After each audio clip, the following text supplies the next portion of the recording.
10 days before Thanksgiving, I heard my loving daughter planning to humiliate me in front of all the guests, declare me insane, and kick me out of my own home. Betrayal by blood is the worst wound. I silently changed my plans, turning her trap into my own. On November 27th, she called. "Dad, where are you? The guests are waiting." I laughed. "Look in my drawer." What she found made her scream, and her whole world fell apart. Justice is sweet when revenge is cold as calculation. Before we continue, please subscribe to the channel and write in the comments what time it is where you are now. The doctor's appointment ended 40 minutes early. I pulled into my driveway at 3:15 instead of 5, cutting the engine and sitting there a moment in the November heat. Scottsdale in autumn, still pushing 85 degrees, the sun bleaching everything pale. My knees ached from the drive. 68 years of living leaves its marks. I grabbed my keys and entered through the side door, the one that opens into the laundry room, quieter than the front. My shoes came off by habit. Jennifer hated when I tracked dust through the house. Her house now, apparently, though I didn't know that yet. Voices drifted down from upstairs, my office. Jennifer's laugh first, that particular sound she makes when she's pleased with herself. Then Brian's deeper rumble, words I couldn't quite catch. I paused at the bottom of the staircase, hand finding the railing. Oak, solid. I'd refinished it myself 15 years back. Jennifer's voice came clearer now. "Dr. Phillips signed everything. The assessment confirms progressive dementia. By Thanksgiving, we'll have the guardianship hearing scheduled." My hand tightened on the wood. Brian's response carried through the quiet house. "And the house transfer documents? Once he's declared incompetent, you'll have full control. 680,000. We can finally pay off my debts and start fresh." The blood drained from my face. I felt it happen, that cold wash moving down through my chest. Jennifer again, casual as discussing the weather. "The old man doesn't suspect a thing. He still thinks I'm his devoted daughter. 2 more weeks and this house is ours." I stood frozen. An engineer's mind is trained to process information systematically. Load calculations, stress points, structural integrity. My brain applied those same principles now. They were planning to strip me of everything. The house I'd bought with my late wife. The independence I'd guarded fiercely through 2 years of widowhood. My dignity. Footsteps crossed the office floor above. I moved backward, silent, each step measured. Back through the laundry room, out the side door, into the garage. I sat in my car with the door closed and stared at the steering wheel until my breathing normalized. 20 minutes, maybe. Could have been an hour. When I finally went inside, they were in the kitchen. Jennifer looked up, smiling. That smile I'd trusted for 38 years. "Dad, how is the doctor?" I manufactured a smile in return. "Fine. Just routine checkup. How was work today, sweetheart?" She turned back to the cutting board, chopping vegetables. "Oh, same old boring insurance claims. Hey, you're still planning to host Thanksgiving here, right? I've invited some friends." I nodded, said nothing, sat down at the table. Brian glanced at me, something flickering behind his eyes. Suspicion, guilt. I chewed slowly, watching them both, forcing myself to swallow.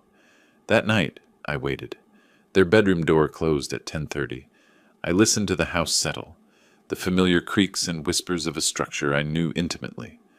At midnight, I dressed in dark clothes, old habit from my Navy years, and moved through the kitchen to the trash bins outside. 3 bags. I went through each one, methodical. Coffee grounds, vegetable peels, junk mail. Then in the recycling bin, crumpled between pizza boxes, papers, legal papers. I smoothed them out under my small flashlight, hands shaking despite my efforts at control. Petition for emergency guardianship and conservatorship in the matter of Robert James Gray, an alleged incapacitated person. I sat on the cold garage floor, holding this thing, reading my daughter's handwriting in the margins. One phrase circled in red ink. Subject demonstrates significant cognitive decline and poses danger to self. Lies. Clinical, calculated lies. I don't know how long I sat there. Long enough for my legs to go numb. Long enough for the rage to crystallize into something colder, sharper, useful. At 2 in the morning, I stood, folded the document carefully, placed it in my jacket pocket. Tomorrow, I'd need answers. Tomorrow, I'd need a plan. I walked toward the house, stopped at the door, looked back at my car. 8 days until Thanksgiving. 8 days until they planned to destroy me. My jaw tightened. I opened the door and stepped inside. Dawn light crept through the bedroom blinds, turning everything gray gold. I hadn't slept. Couldn't. The guardianship petition lay spread across my small desk like evidence at a crime scene, which I supposed it was. My engineer's mind had been working all night, analyzing, calculating, building solutions the way I'd once built bridges and office complexes. I pulled out a fresh notebook, began writing lists. Assets, vulnerabilities, timeline. The house, my house, valued at $680,000. Jennifer and Brian had lived here rent-free for 2 years. I did the math automatically. $2,000 monthly market rent times 24 months equals $48,000 they owed me. But they weren't planning to pay. They were planning to take everything. The safe in my closet held the real ammunition. I worked the combination, Emily's birthday still after 3 years of her being gone, and pulled out the documents. Deed to the house, in my name only. Bank statements, will. Everything Jennifer and Brian had probably already copied during their 2 years of unrestricted access. They'd had time to prepare. That much was obvious. I spread it all out, cross-referencing the guardianship petition. They had medical records somehow obtained from Dr. Phillips, probably witness statements ready, legal documents prepared in advance. This wasn't impulsive. This was calculated, methodical, almost professional. My engineering background kicked in properly then. Every problem has a solution. Every structure has weak points. If they wanted the house, I'd remove the house from the equation. Simple. Sell it before the guardianship hearing could happen. I pulled out my laptop, searched Arizona guardianship proceedings timeline. The results loaded slowly, rural internet, even in Scottsdale. 2 to 3 weeks after filing, typically. They'd mentioned Thanksgiving as their target date. That gave me 8 days maximum. Maybe less if they'd already filed and I just hadn't been served yet. 2 years, I muttered to the empty room. 2 years I gave them a home, and this is how they repay me. I paused, staring at the petition. Fine. They want to play legal games? I built structures for 40 years. I know about foundations and how to demolish them. At 8 o'clock, I made my first call. Notary Public Office in Phoenix. The woman who answered sounded young, efficient. I requested an emergency appointment to verify property ownership and review my selling rights. She had an opening at 10:30. I photographed every page of the guardianship petition with my phone, uploaded them to an encrypted cloud folder Emily had helped me set up years ago. Then I crumpled the original, exactly as I'd found it, and returned it to the recycling bin. They couldn't know I'd discovered their plan. That was critical. On my notepad, I created a timeline. Today, November 18th to Thanksgiving. November 27th. 9 days. I subtracted 1 for safety margin. 8 days to sell a house. Insane. Probably impossible. But I'd done impossible before. Arizona property law loaded on my screen. I scanned through the sections, legal language I'd learned to parse from decades of construction contracts. There. Clause 33.2.1. Property owner retains full rights to sell until court officially declares incompetence. The guardianship petition wasn't a court order. It was just a petition. I was still in control. Legally, anyway. Jennifer and Brian emerged from the guest bedroom at 9. I'd made coffee, positioned myself at the kitchen table with the newspaper spread before me, the picture of routine. Dad, you okay? You look tired.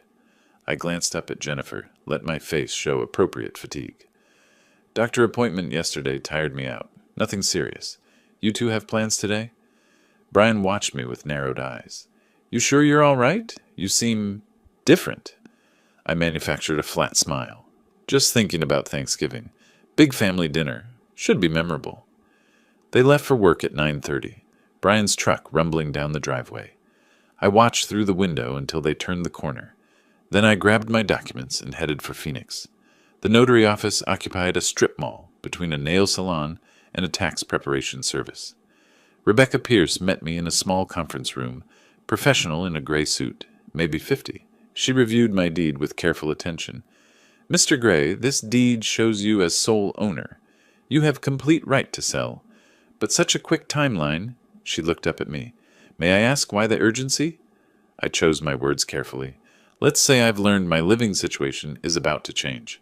I prefer to control that change. Her expression shifted, concern breaking through the professional mask. If someone is pressuring you, no one is pressuring me. My voice came out firmer than intended. I'm making a choice. Can you recommend a real estate attorney who works fast and keeps quiet? She studied me for a long moment, then nodded slowly, pulled a business card from her desk drawer. Mark Jenkins, best realtor in Scottsdale for quick, discreet sales. Tell him I sent you. I took the card, felt its weight between my fingers. Embossed lettering, quality. Back in my car, I sat in the parking lot, phone in hand. 8 days. I dialed the number. 1 ring, 2 rings. Jenkins Realty, this is Mark. I took a breath. Mr. Jenkins, I need to sell my house, and I need it done before Thanksgiving. A pause.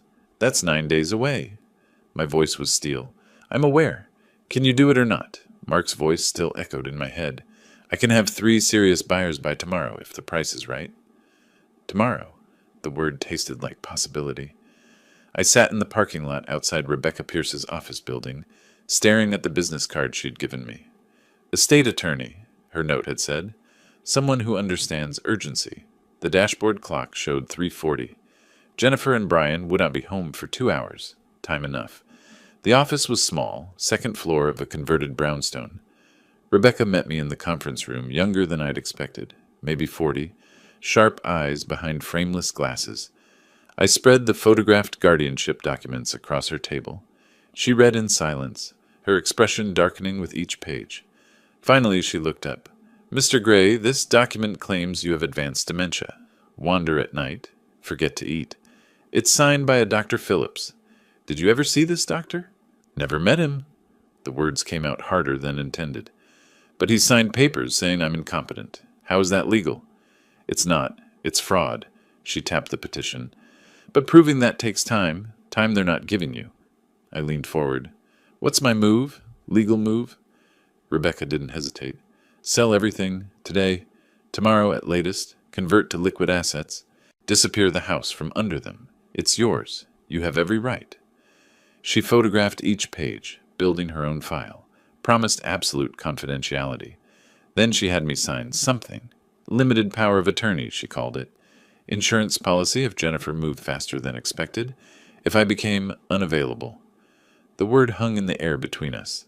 How narrow is my window? I asked. She pulled up court filing records on her laptop, scrolled through recent submissions. No petition filed yet with the court system. They're probably waiting until after Thanksgiving to ambush you. She looked at me over the screen. That gives you maybe 10 days. Maximum. 10 days. Less than 2 weeks to dismantle a lifetime. I called Mark Jenkins from Rebecca's office, put him on speaker. Mr. Gray.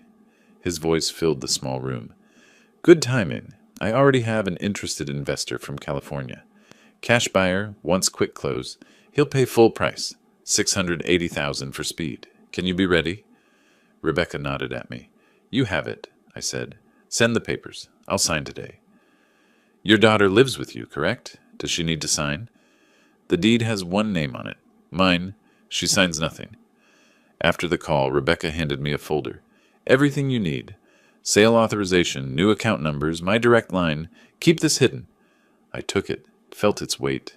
Not just paper. Power. My power. For 2 years I'd been the confused old man in their story. Now I was rewriting the ending. My next stop was a bank I'd never used before. Chase, 2 towns over in Mesa. Not my usual Wells Fargo, where Jennifer probably had contacts. The manager set up a new checking account, arranged for wire transfer of sale proceeds. I made sure Jennifer's name appeared nowhere. When I pulled into my driveway at 5:15, everything looked normal. I parked in my usual spot, entered through the front door, called out, "I'm home," the way I always did, hung my keys on the same hook. Jennifer appeared from the kitchen. "Dad, where were you this afternoon? I tried calling." I'd rehearsed this. "Phone died. I was at the library, then drove around. Thinking about Thanksgiving menu. You still want to do turkey here?" Her shoulders relaxed. "Of course. I've invited the Hendersons, the Morales family. Maybe 10 people total. You don't mind, right? This house loves a crowd. Your mother always said that." I paused, let the memories sit between us. Let's make it a real celebration. She smiled, came over and hugged me. It will be, Dad. It really will be. I saw the lie in her eyes, said nothing. That night, I lay in bed, hearing their muffled voices through the wall. Planning. Always planning. My phone vibrated, text from Mark Jenkins. Inspection scheduled tomorrow, 10 a.m. Buyer's attorney drafting contracts. You'll need to be available to sign by noon. I typed back. I'll be there. Deleted the message. Deleted the entire text thread. Stared at the ceiling. Tomorrow the house went on the market. Tomorrow their whole plan crumbled. But they couldn't know. Not yet. Footsteps in the hallway. Jennifer, walking past my door. Probably checking if my light was off. I closed my eyes, breathed steadily, regular. The footsteps paused outside my room, then continued. My eyes opened in the darkness. Character count, 5 to 36, including spaces. Part 4, playing blind. My alarm didn't wake me. I'd never slept. Every hour I'd checked my phone. Nothing from Mark, nothing from Rebecca, nothing to indicate problems. At 7, the shower started running in Jennifer's bathroom. Normal morning routine. Brian's alarm clock buzzing through the wall. Everything ordinary. Except today, strangers would walk through this house, inspecting what Jennifer thought she'd inherit. I dressed carefully, button-down shirt, decent slacks. Not too formal, not suspicious. Just a man with morning errands. I needed to be gone before 10. In the kitchen, I made breakfast. Toast, eggs, coffee. Jennifer came down at 7:30, already scrolling through her phone. Morning, sweetheart. Big plans today? She barely glanced up. Work until 3, then grocery shopping for Thanksgiving. You? Errands in town. Maybe lunch with old colleague from the firm. I buttered my toast slowly. Tom Bradley? You remember Tom? We worked the Henderson Tower project together. She wasn't listening. At 9:40, I met Mark Jenkins at a coffee shop 3 blocks from the house. The inspector sat with him, middle-aged guy with a clipboard, professional demeanor. I handed over my house key, reviewed the inspection checklist, signed preliminary agreements. Buyer loves the neighborhood, Mark said. Deal is solid. He's motivated. Good. I watched the inspector head toward his truck, toward my home. Keep it quiet. Always do. By noon, I sat in Mark's office signing the final documents. Purchase agreement, disclosure forms, transfer authorization, closing statement, $680,000. Close date, November 25th, day before Thanksgiving. Wire transfer to my new Chase account. Mark looked at me across his desk. You're sure about this timing? Completely sure. Each signature felt like a strike against Jennifer's plan. At Chase, the manager processed my wire transfer details, helped me open a safe deposit box. I moved my emergency cash from the old box at Wells Fargo, also deposited something I'd created last night, a fake will. Typed on my old typewriter, coffee-stained paper, deliberately shaky signature I'd practiced until it looked authentic. I leave my entire estate, including house and all assets, to my beloved daughter Jennifer. Dated 3 years ago. Placed prominently in my home safe where she'd find it. Let her think she'd already won. This is quite a large wire transfer, the manager said. $640,000 after fees. Are you sure you want it all in checking? We have investment options. Checking. I need immediate access. I met his eyes. And I need this account completely separate from my previous accounts. New statements to a P.O. box, not my home address. He nodded slowly. Didn't ask why. I drove past my house at 2. The inspector's car sat in the driveway, Mark's vehicle beside it. I circled the block twice before parking down the street, waiting. They left at 2:30. I waited another 15 minutes, then headed home. Jennifer was in my study when I walked in. Going through my desk drawers, she jumped when she heard me. Oh, Dad! I didn't hear you come in. I was just... She gestured vaguely at the desk. These Thanksgiving invitations need stamps, and I thought you kept them here. I saw papers move slightly, filing cabinet ajar. Stamps? No, honey, I keep those in the kitchen. 3rd drawer down. Always have. Don't you remember? Right, of course. Too quickly. Just forgot. I'll check there. I watched her closely. Were you looking for something else? You seem nervous. Fake laugh. No, just busy. So much to plan. Hey, are you okay with 10 guests? Maybe 12? However many you want, sweetheart. I kept my voice gentle. This is your celebration, too? She left quickly. I heard her in the kitchen rattling drawers for appearance. Brian came home at 6, found me reading the newspaper in the living room. Robert, where were you all day? Jennifer said you were gone for hours. Errands, bank, lunch with Tom Bradley. You remember Tom from my engineering days? We talked about old projects. I turned a page casually. Boring stuff. Tom Bradley, right. I saw him file the name away. Planning to check, probably. Let him. Tom was real enough. Retired now, living in Tucson. We'd worked together 30 years ago. The lie had enough truth to hold. After they went to bed, I went to my safe. Removed my real will, everything to charity, the way Emily and I had planned. Replaced it with the fake. Placed it where Jennifer would see it immediately if she searched again. Which she would. Late that evening, I heard her voice through the wall. On the phone, words carrying in the quiet house. Found his will in the safe. Everything to me, just like Mom promised. The house, the accounts, all of it. Pause. Laughter. No, he's clueless. Still planning the turkey menu. I stood in the hallway listening. My phone vibrated. Text from Mark Jenkins. Closing confirmed. Wednesday at 2 p.m. Buyer's funds already in escrow. This is happening. Wednesday at 2, the house became someone else's. Wednesday at 2, Jennifer's plan died. But tonight, she was celebrating her inevitable victory. I typed back, see you Wednesday. Deleted it. Walked toward my room. Past Jennifer's door. Her voice again. By Friday, we'll have him declared incompetent. The attorney said it's a formality. My hand tightened on the doorknob. Friday. They were moving faster than I'd thought. I stepped into my room. Closed the door silently. Tomorrow was Sunday. Monday, Thanksgiving prep. Tuesday, last-minute details. Wednesday. Wednesday changed everything. I hadn't turned on the lights. Moving through pre-dawn darkness like a ghost in what was no longer my home. 2 suitcases waited by my bedroom door. Clothes, documents, photos of Emily, the essentials of a man who'd learned to travel light. The closing happened Wednesday. The wire transfer hit my account Thursday morning. $640,000. Clean. Final. Irreversible. Now came the hardest part, walking away. I checked my watch. 5:47. Jennifer and Brian wouldn't wake for another hour. Plenty of time. The suitcases felt lighter than expected as I carried them downstairs.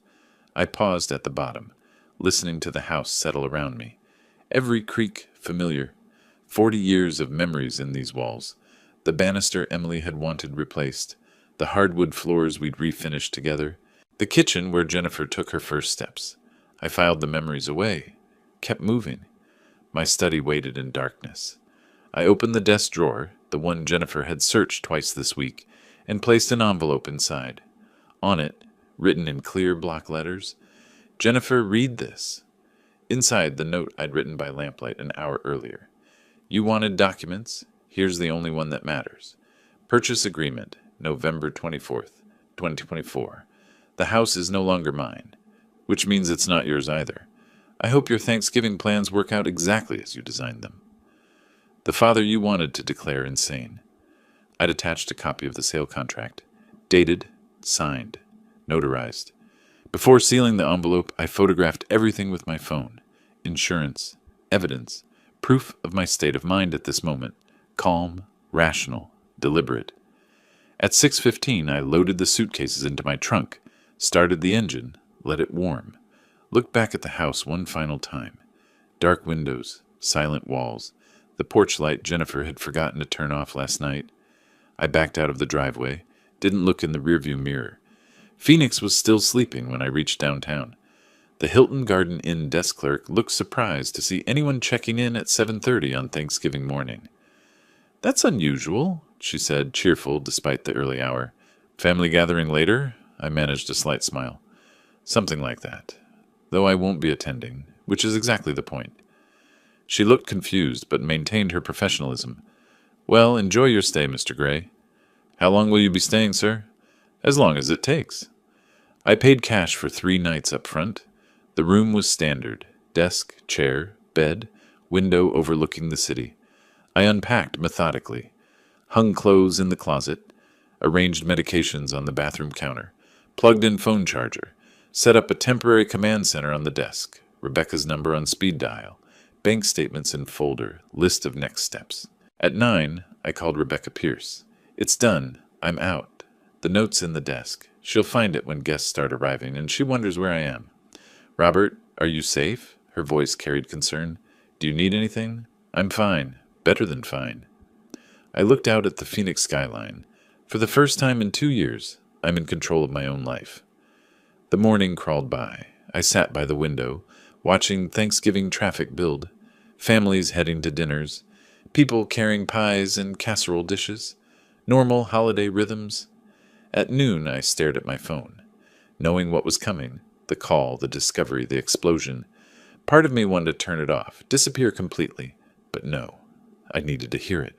Needed to hear the moment she realized everything she'd plotted for had vanished. My finger hovered over the power button, then pulled back. Let it ring. Let her panic. Let her understand what betrayal feels like from the other side. At 2:03, the phone lit up. Jennifer Mobile. I let it ring 4 times before answering. Dad, where are you? False sweetness, strain underneath. Guests are here. The Hendersons just arrived. Everyone's asking about you. I'm exactly where I need to be, Jennifer. Away from you. Her voice rose, panic creeping in. What? Dad, this isn't funny. You promised you'd be here. We have turkey, we have... I cut her off. Check my desk drawer, top right. There's an envelope with your name on it. Read it. Then you'll understand exactly where things stand. Desk drawer? What are you... Background noise. Brian asking questions, guests murmuring. I held the phone away from my ear, listening to her footsteps. She was walking. I could tell by the rhythm of her breath, the background noise changing. Footsteps on hardwood. My study. I imagined her hand reaching for the drawer, pulling it open. The rustle of paper. She'd found the envelope. Dad, there's something here with my name. What is this? Her voice uncertain now, the false sweetness cracking. I closed my eyes. Open it, Jennifer. Read every word. Silence. The sound of paper tearing. Then nothing. 5 seconds. 10. I counted them. At 15 seconds, I heard her breath catch. At 20, a sound that might be a gasp or a sob.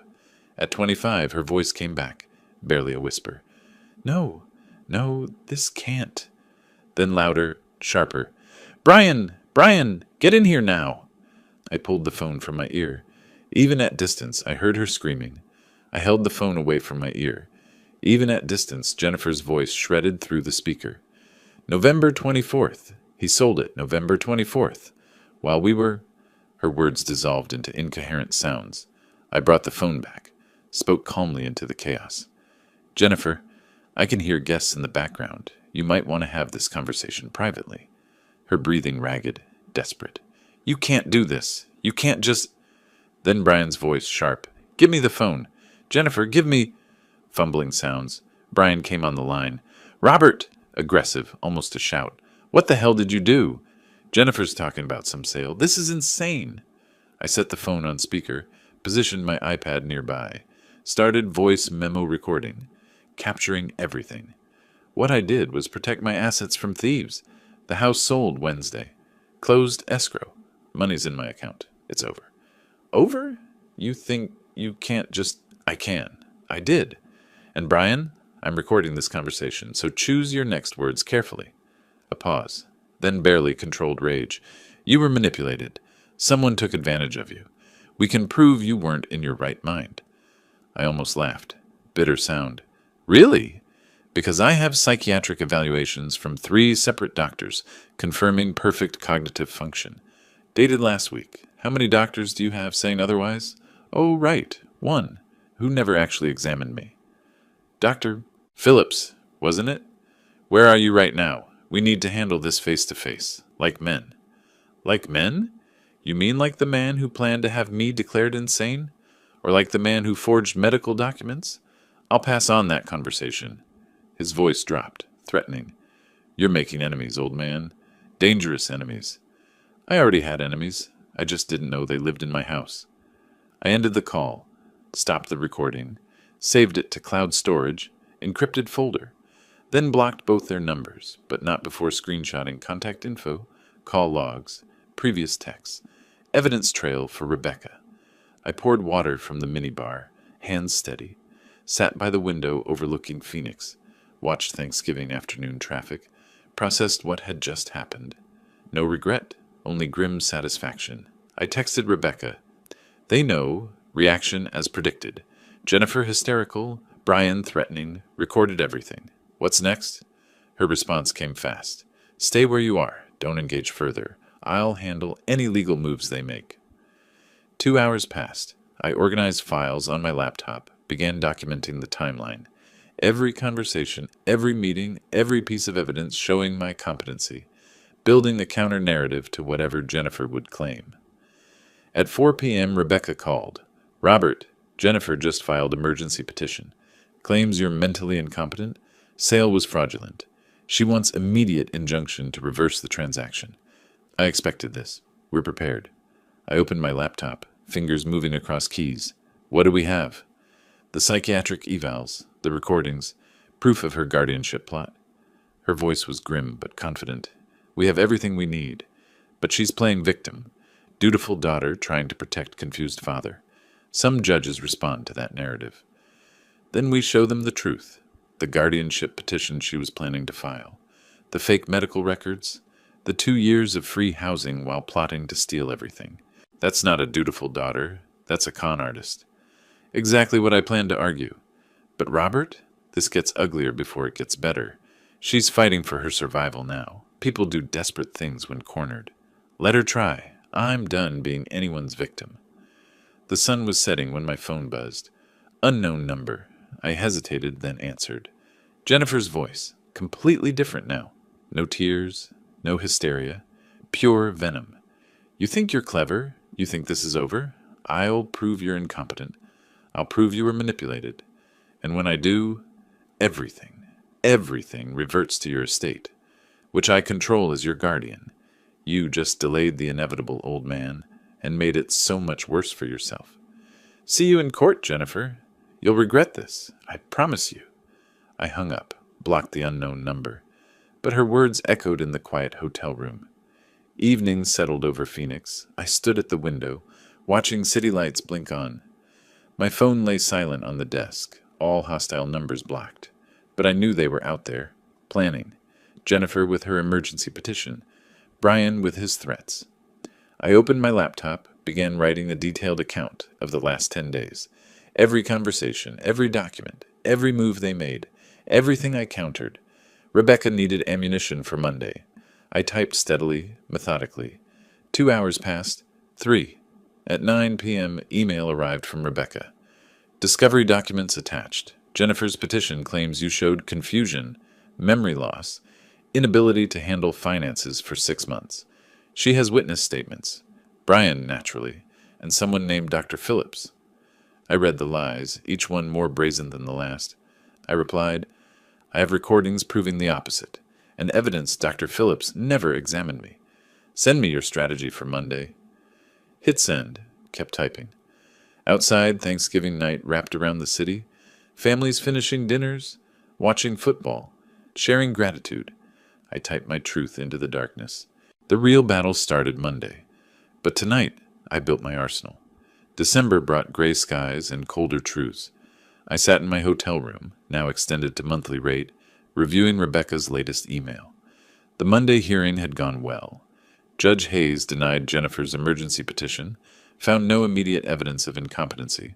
But Jennifer wasn't done. She'd hired Marcus Webb, a lawyer known for aggressive tactics and questionable ethics. Rebecca's email outlined their new strategy. They're requesting full psychiatric evaluation, court-ordered. They claim your behavior, selling house suddenly, disappearing on Thanksgiving, proves mental decline. Judge Hayes granted the evaluation. You're scheduled for January 15th. I spent December preparing, met with 3 independent psychiatrists, underwent cognitive testing, memory assessments, personality inventories, each confirmed. Perfectly sound mind, no dementia, no impairment. Rebecca collected the documentation, building our fortress. Meanwhile, Marcus Webb escalated, filed motion claiming I'd stolen family heirlooms, Emily's jewelry, requested police investigation. Detective Carter called me on a Tuesday morning. Mr. Gray, we received a report about possible theft of valuable items from family home. I met him at the station that afternoon. Brought proof. Photos of Emily wearing the jewelry in the 1980s. Wedding gifts I'd purchased. Insurance policies in my name. Receipts showing $8,000 spent in 1985. Will showing items left to me. Carter reviewed everything, closed his notebook. Mr. Gray, this is pretty comprehensive. Why would she claim theft if... Because she's desperate. The guardianship scam failed. The house is gone. Now she's trying criminal charges. It won't work. Case closed within 48 hours. No theft occurred. January 15th arrived cold and clear. I appeared at Maricopa County Courthouse for the court-ordered psychiatric evaluation. Dr. Sarah Mitchell, the court-appointed expert, conducted a 6-hour assessment in a sterile examination room. Mr. Gray, your daughter claims you sold your house impulsively without understanding consequences. Walk me through your decision-making process. I answered with an engineer's precision. There was nothing impulsive about it. On November 17th, I discovered my daughter and son-in-law planning to have me declared incompetent through fraudulent medical documents. I verified my legal rights, consulted an attorney, and executed a lawful sale of my property. That's not confusion. That's self-preservation. You recorded conversations without their knowledge. Some might call that paranoid behavior. I call it evidence collection. When someone plots to strip you of your rights, documentation isn't paranoia. It's necessity. Every recording I made was legal under Arizona's one-party consent law. She made notes. And you felt threatened enough to leave your home permanently? I felt betrayed enough to remove their weapon. The house was their target. I eliminated it. January the 22nd. Dr. Mitchell's report filed with court.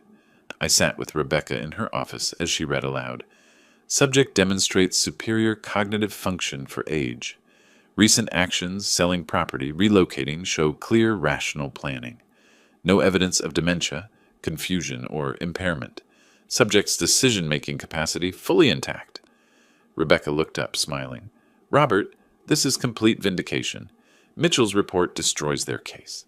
Judge Hayes will dismiss. No question. Good. Now we file our countersuit. I want compensation for 2 years of them living rent-free in my house.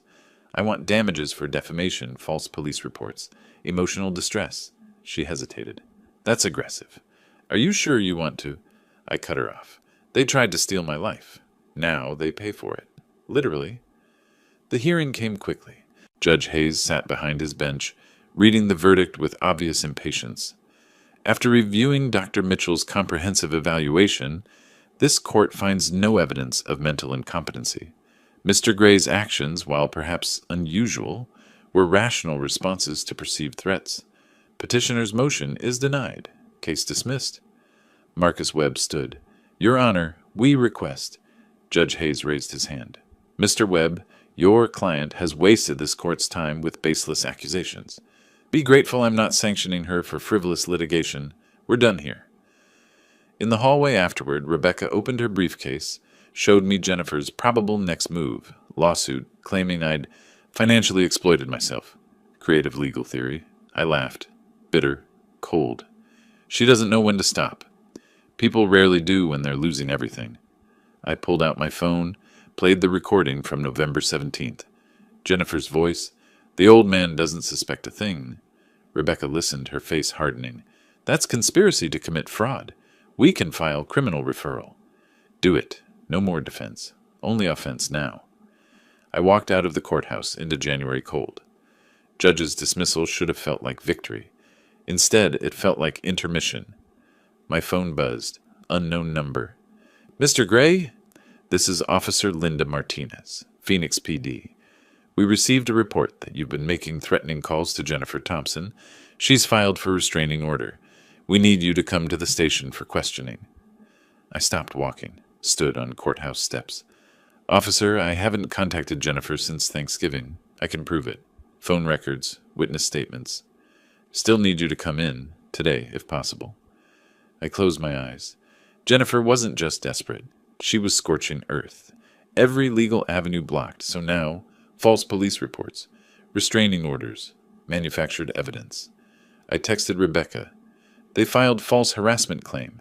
Police want statement. Her reply came instantly. Don't go alone. I'll meet you there in 30 minutes. And Robert, time to destroy them completely. I looked at that message. Time to destroy them. Yes, it was. Officer Martinez led us to the interview room. Sterile white walls, metal table, recording equipment. Rebecca set her briefcase down with deliberate calm. I sat across from Martinez, hands folded. Mr. Gray, Martinez began, Jennifer Thompson claims you've called her 17 times in past 2 weeks. Left voicemails with threats. She's requesting emergency restraining order. Rebecca slid paper across the table before I could speak. Officer, here are Mr. Gray's phone records from AT&T. 0 calls to Jennifer Thompson or Brian Thompson since November 27th. 0 texts. 0 contact of any kind. Martinez studied the records. Her expression shifted. Professional skepticism to bureaucratic irritation. Someone was wasting her time. Ms. Thompson claimed 17 calls. These records show 0. She gave us specific dates, January 8th, 9th, 12th. Your phone didn't contact her number once. Rebecca's voice was professional ice. Because her claims are fabricated. This is the 3rd false accusation against my client. Theft, harassment, and previously, mental incompetence. There's a pattern here. Martinez looked at me. Mr. Gray, you're free to go. And for the record, I hate when people waste department resources on personal vendettas. The investigation collapsed within hours. Hotel security footage showed I'd never left Phoenix during alleged threatening visits. The hotel manager confirmed my whereabouts. Martinez noted in her report, complainant's allegations demonstrably false. No evidence of harassment. Recommend no charges. Rebecca requested a copy for court records. Evidence of malicious prosecution. February 1st, Rebecca filed my countersuit in Maricopa County Superior Court. $50,000 damages for defamation and emotional distress. $48,000 compensation for 2 years unpaid rent. Market rate $2,000 monthly. Criminal referral for medical document forgery. Brian panicked when served, called me directly, bypassing attorneys. Robert, let's be reasonable. We both made mistakes. You sold the house. Fine, that's done. But this lawsuit? It'll bankrupt us. $20,000, that's everything we have. Take it, and let's end this. I recorded the call. Everything you have. That's interesting, Brian, because 2 months ago you thought you'd have $680,000. My house, my money, my life. Now you're offering me $20,000 like it's a favor? We were wrong, okay? Is that what you want to hear? We were wrong. No, what I want is exactly what I'm getting. Justice. See you in court. March 15th, the hearing. Judge Sharon Morrison presided, reviewing evidence I'd assembled over months. Timeline on poster board showing the 2-year plot. Authenticated documents proving forgery. Recordings demonstrating premeditation. Psychiatric reports confirming my competency. Mr. Gray, I've reviewed your evidence, Judge Morrison said. 2 years of free housing while planning to defraud you of property. Fabricated medical documents. False police reports. This court finds defendant's conduct egregious. Marcus Webb attempted defense. Your Honor, my clients were concerned about Mr. Gray's welfare. Judge Morrison cut him off. Counselor, your clients forged a doctor's signature. That's not concern. That's fraud. Potentially criminal fraud. Rebecca presented our case systematically. Your Honor, defendants exploited Mr. Gray's generosity.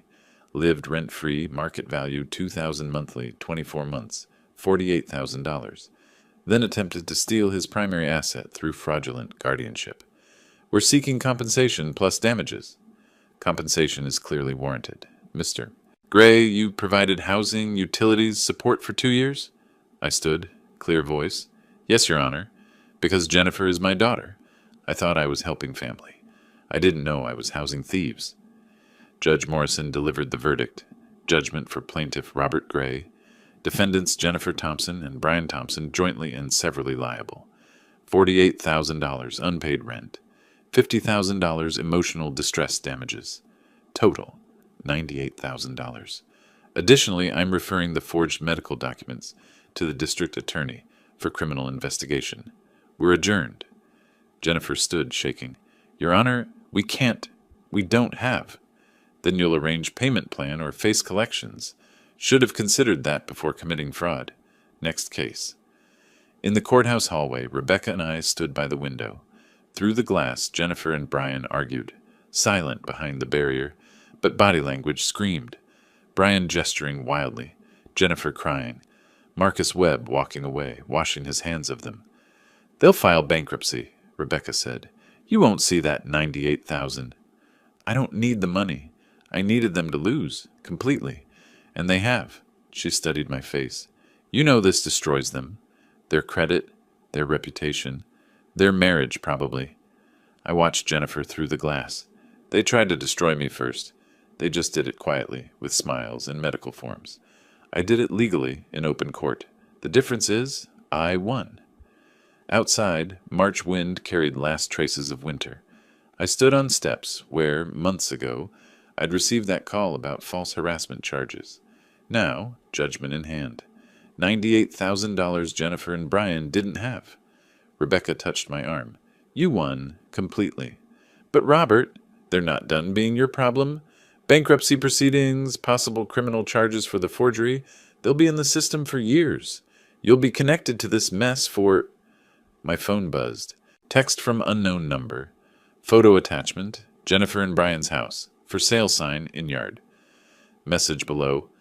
Lost our home. Lost everything. Hope you're happy. This isn't over. I showed Rebecca. She frowned. That sounds like a threat. We should... I deleted the message. Let them threaten. Let them flail. They have nothing left to hurt me with. I'm free. They're buried. That's enough. I started down courthouse steps. Behind me, Rebecca called. Where are you going? I didn't turn back. To find a house. In Sedona, maybe. Somewhere peaceful. Somewhere far from people who lie with smiles. I reached the bottom step. Kept walking. The war was won. Time to build something new. April arrived with brutal clarity.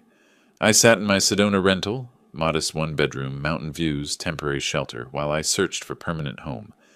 Reading the bankruptcy filing Rebecca forwarded. Jennifer and Brian. Chapter 7. Total liabilities. $340,000. Assets. Virtually nothing. The $98,000 judgment I'd won sat atop their debt pile like a crown on ruins. Rebecca's email, they'll discharge most of it. You might recover 10 cents on the dollar, maybe less. Want to object to the filing? I typed back. No. Let them drown. The money had never been the point. Mid-April brought another update from Rebecca. Jennifer's employer, the insurance company, had terminated her. Court records became public. Company policy prohibited employees involved in fraud investigations, even civil cases. Jennifer filed for unemployment. Denied. Termination was for cause. Early May, Brian's consulting business collapsed. Clients discovered his court history through public record search, canceled contracts. His LinkedIn profile showed seeking opportunities, code for unemployed. Rebecca's investigator reported they were 3 months behind on apartment rent. Late May, I received my first payment from the bankruptcy trustee, $347.18, partial liquidation of their remaining assets. The check memo line read, Gray v. Thompson, partial distribution. I framed it, hung it in my apartment. Not for the money, for the proof. June brought divorce papers. Rebecca forwarded Jennifer's lawyer's email, relationship destroyed by financial stress and mutual recrimination. Jennifer claimed Brian pressured her into the guardianship scheme. Brian claimed Jennifer initiated the entire plan. What do you think? Rebecca asked on the phone. I think they're both liars blaming each other for getting caught. Mid-July, final bankruptcy discharge granted. My judgment, 96% uncollectible. Total recovered, $3,800 from asset liquidation. Rebecca's voice carried resignation. That's all you'll see. They have nothing left. Perfect. That was always the goal. Leave them with nothing. I created a folder on my laptop labeled Consequences. Saved every document Rebecca sent. Termination letter, bankruptcy filing, divorce petition, payment receipts. Not from vindictiveness. From an engineer's need to document the complete structural collapse I'd engineered. In early May, during errands in Phoenix, I drove past their apartment complex. Saw their car, old Honda. Brian's truck gone, probably repossessed. Noticed a for rent sign on their unit. They'd been evicted. I felt nothing. Late June brought an envelope forwarded from my Phoenix hotel. Jennifer's handwriting, handwritten letter, tear-stained pages, begging forgiveness. Brian had manipulated her. Could I help with rent? I read it once, fed it through my shredder, watched the strips fall into trash. I started house hunting seriously in July, toured 5 properties, focused on small, efficient homes. No room for guests. No space for people who claimed to be family but acted like predators. Each time a bankruptcy payment arrived, 3 total, April, May, July, I donated an equivalent amount to elder abuse prevention charity. 347 became 350. 892 became 900, transforming their debt into protection for others. Rebecca called mid-July with an update. Brian's attorney claims your vindictive lawsuit destroyed their lives. Says you could have accepted the $20,000 settlement. Implies you're the villain here. I replied by email. Vindictive? I use the legal system exactly as designed, to remedy fraud. They destroyed their own lives the moment they forged a doctor's signature. I just made sure there were consequences. Late June, Jennifer left a voicemail. I listened but didn't respond. Dad, it's me. I know you don't want to talk, but we're being evicted. Brian left. Took what little money we had. I don't know what to do. I'm sorry. I'm so sorry. If you could just, maybe a loan? A few thousand to get back on my feet? I'm your daughter. Please. The message ended with sobbing. I deleted it. You stopped being my daughter when you called me the old man and plotted to cage me. Actions have consequences. You taught me that. Rebecca's final update came in July. Bankruptcy discharge is final. Jennifer kept her car, 15-year-old Camry, only exempt asset. Brian kept nothing. They're officially divorced. She moved to Tucson, working retail at Target. He's living with his brother in California. Separate cities, separate lives, separate failures. You sound satisfied. I sound finished. There's a difference. A text came from an unknown number. Jennifer from a new phone. Dad, I see you're in Sedona. I looked up property records. Are you buying a house? After everything, you get a fresh start, and I'm working retail, living in a studio, buried in debt that won't discharge for years? How's that fair? I read it twice. Started typing a response. Stopped. Deleted the draft. Blocked the number. Fair? She wanted to discuss fair? Fair was 40 years of providing for her. Fair was opening my home for 2 years. Fair was trusting my daughter. She gambled on my death or incapacity. Lost. Now lived with consequences. That wasn't unfair. That was arithmetic. Late July evening, I sat on my rental's small balcony, watching sunset paint Sedona's red rocks in impossible colors. My phone showed 3 block numbers, Jennifer trying different phones to reach me. Each block felt like closing a door. Final door. Permanent. My laptop displayed a property listing. 2-bedroom house, West Sedona, $320,000. Mountain views, 1/4-acre lot. Small, manageable. Mine. The realtor's email waited for response. Owner accepted your offer. Escrow opens tomorrow. Congratulations on your new home. My finger hovered over reply. Tomorrow, I'd start paperwork. Tomorrow, new foundation. But tonight, I wanted to sit with this moment, the space between destruction and creation. My phone buzzed again. Same block number pattern. Jennifer's 4th attempt today. I didn't even look. Just watched the sun sink behind Thunder Mountain. Behind me, my laptop chimed. New email. Subject, final bankruptcy distribution, 147.32. I smiled. They were sending me money they didn't have, paying debts they couldn't afford, drowning in consequences they'd built themselves. And I was buying a house, in the mountains, alone, exactly as planned. The phone buzzed again. Different pattern. Rebecca, I answered. Robert, I have news. The DA's office, they're moving forward. Criminal charges for the medical forgery.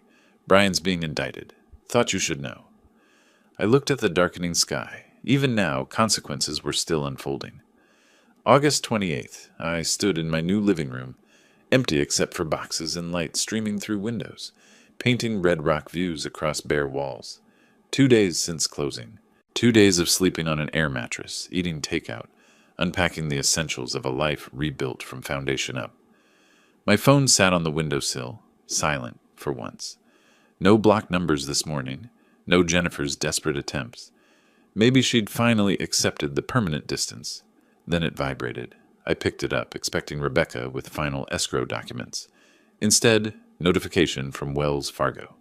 Wire transfer received, 2,400 bars. From Jennifer Thompson. Memo. Final payment. Sold car. Please forgive me. I stared at the notification. Felt nothing. Transferred the money to Arizona Elder Abuse Prevention within minutes. A text arrived from unknown number. Jennifer, yet another new phone. Dad, I sent everything I have. $2,400. I sold my car. I'm taking the bus to work now. I need you to know. I'm sorry. Can we talk, please? I read it. Didn't respond. Screenshot it. Sent to Rebecca with message. Document this. Evidence of continued contact attempts. Afternoon brought furniture delivery. Simple pieces, quality construction, everything chosen for one person's comfort. I directed movers, arranged my bedroom, set up a small office, created space that was entirely mine. No guest room, no accommodation for family. Just my sanctuary. Evening, I sat on the back deck watching sunset over red rocks. Phone buzzed. Another text from Jennifer. I see you read my message. I know you did. Just one conversation. I'll drive to Sedona. Please, Dad, I'm your daughter. My thumb hovered over a block contact button. I pressed it. Then went into phone settings. Blocked all unknown numbers. Created whitelist, Rebecca Doctor, utility companies, contractors. Everyone else. Silence. Then deleted Jennifer's contact entirely. Name gone, numbers gone, erased. I called Rebecca that morning. She sent $2,400. Sold her car. Wrote, please forgive me in the memo line. Rebecca's voice was gentle. Robert, that's significant sacrifice. She's working retail, has no car now, probably walking or busing to work. Maybe she's genuinely... I cut her off. Genuinely sorry she got caught. Genuinely sorry she lost. Not genuinely sorry she tried. I'm donating it to Elder Abuse Prevention. Let it protect someone else. You're sure? Last chance to build a bridge. I'm not in the bridge business anymore. I build walls now, strong ones. The furniture delivery guy was cheerful, setting up my couch. Nice place. You retiring here? Family nearby? I arranged cushions. Retiring, yes. Family? No, just me. Solo living, freedom, right? No one telling you what to do. I managed a slight smile. Exactly. No one taking what's mine, either. At sunset, standing on my deck, I read Jennifer's text, aloud to myself. I'm your daughter. Present tense, as if that's still true. As if signing fake medical documents, plotting guardianship, stealing 2 years of my life, as if none of that severed the relationship permanently. I deleted the contact. You were my daughter. Past tense. You chose to end that. I'm just honoring your choice. Rebecca called that evening. Robert, Brian's indictment came through. 2 counts. Forgery, attempted fraud. Trial probably next spring. Jennifer might be called as witness. Will you attend? No, I don't need to see him in handcuffs. The legal system is handling it. I'm done watching them suffer. I'm not interested in their pain, only my peace. So this is really over? You're closing this chapter? I closed it when I blocked her final number. Now I'm just living the epilogue. I unpacked boxes methodically. Clothes in closet. Dishes in kitchen. Photos of Emily on the mantel. But no photos of Jennifer. I'd removed her from the narrative of my life, visually and emotionally. Set up my home office. Laptop on desk facing window view. Files organized. Rebecca's number on speed dial. Legal documents in fireproof safe. Maintaining structure. Maintaining control. Maintaining victory. I walked the property boundary at sunset. Quarter acre of red rock landscape. Pinon pines. Silence. Felt weight lifting from my shoulders. This was the first home in 5 years that was truly safe. No plotters. No predators. No family pretending love while planning theft. One final symbolic act. I took the old house key from Phoenix, kept in my pocket since November, walked to the deck edge, and threw it into the canyon below. watched it disappear into brush and rock. Last physical connection to the betrayal, gone. My phone buzzed one final time. Jennifer from yet another number. Dad, please, I'm begging. I have nothing. No car, no savings, no family. You're all I have left, one chance. That's all I ask. I read it, felt the pull, old instinct, father protecting daughter, then remembered November 17th, her voice saying, the old man doesn't suspect a thing. Remembered the fake medical papers. Remembered 2 years of lies. I didn't block this number. Instead, typed my response, first direct message to Jennifer in 9 months. You have exactly what you built, so do I. The difference is, I built mine on truth. Goodbye, Jennifer. Sent it. Immediately blocked the number. Turned off the phone completely. Stood on the deck. Breathed. It was finished. The sun dropped behind Thunder Mountain, taking the last light with it. I stood on my deck, my house, my life, watching stars emerge over red rock spires. Somewhere in Tucson, Jennifer was probably crying. Somewhere in Los Angeles, Brian was probably meeting with his criminal attorney. I felt nothing about either scenario. Not satisfaction, not pity. Nothing. They'd become strangers. Expensive strangers who'd taught me valuable lessons about trust and consequences, but strangers nonetheless. My phone stayed off. Would stay off until morning, maybe longer. In the kitchen, boxes still needed unpacking. In the bedroom, pictures needed hanging. In the office, files needed organizing. All of it, mine to handle, mine to build, mine to protect. No one to betray me. No one to plot against me. No one to call me the old man while forging documents with my name. I walked inside, locked the door, set the alarm, new system, new codes. No one else had access. Stood in the center of my empty living room, listening to the silence. Perfect silence. Tomorrow, I'd unpack more boxes. Next week, I'd explore Sedona trails. Next month, maybe join a woodworking class. The future stretched ahead. Mine to design, mine to build, mine to live. I'd started this story as a victim, ended it as an architect. They'd tried to bury me in paperwork and lies. Instead, I'd buried them in consequences and risen above the wreckage. The war was over. I'd won. Not because I destroyed them, though I had, but because I'd built something they could never touch, a life without them. I turned off the lights. The house settled around me. Safe, secure, silent, mine. If you like this story, please like this video, subscribe to the channel, and share your impressions of this story in the comments. To listen to the next story, click on the box on the left. Thank you for watching.